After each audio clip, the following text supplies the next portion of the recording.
ऐसा कौन सा पहाड़ है जिसे आप हटाना चाहते हैं? आपकी जिंदगी में वो कौन सा पहाड़ है जिसे देखकर आप कहते हैं ये कभी नहीं हटेगा, ये कभी नहीं टलेगा, ये कभी नहीं हिलेगा? वो कौन सी समस्या है जो आपको बहुत बड़ी लगती है कि इसका समाधान होना नामुमकिन है? वो कौन सी चुनौती है जो आपको लगता है कि मेरे लिए बहुत बड़ी है और आपको लगता है आप इसका सामना नहीं कर सकते? क्या यह समस्या परमेश्वर के लिए भी बड़ी है?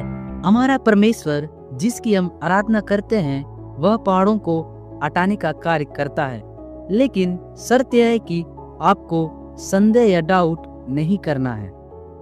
यीशु ने कहा, यदि तुम्हारे पास राई के दाने के बराबर भी विश्वास है तो परमेश्वर इस पहाड़ को हटा सकता है और परमेश्वर के लिए कोई भी काम असंभव नहीं है।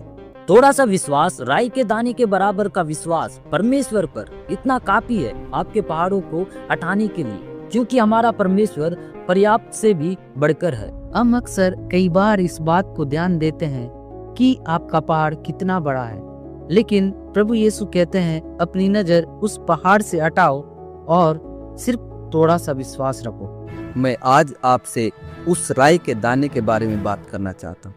उस राई के दाने के बारे में जो साइज में तो बहुत छोटा होता है, जो सारे बीजों में सबसे छोटा होता है, लेकिन अगर हम बात करें उस पहाड़ के बारे में, वो देखने में बहुत विशाल और डरावना लगता है। जब आपके सामने पहाड़ होता है तो आप अपना भविष्य को नहीं देख सकते।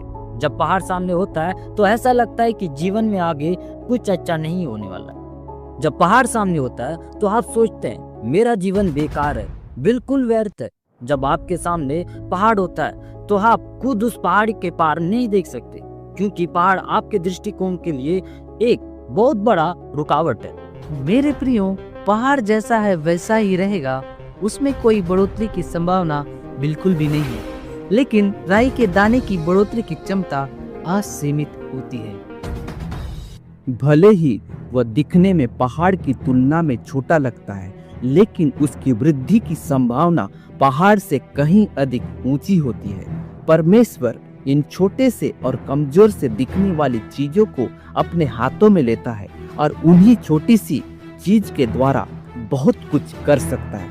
इस रीति से आप जान सकते हैं कि वह परमेश्वर पहाड़ों को हटाने वाला परमेश्वर है। इसलिए पहाड़ की तुलना अपने आप से न करें, बल्कि पहाड़ की तुलना पहाड़ों को हटाने वाले प्रभु यीशु मसीह से करें, क्योंकि ये पहाड़ हमारे परमेश्वर के लिए कुछ भी नहीं है।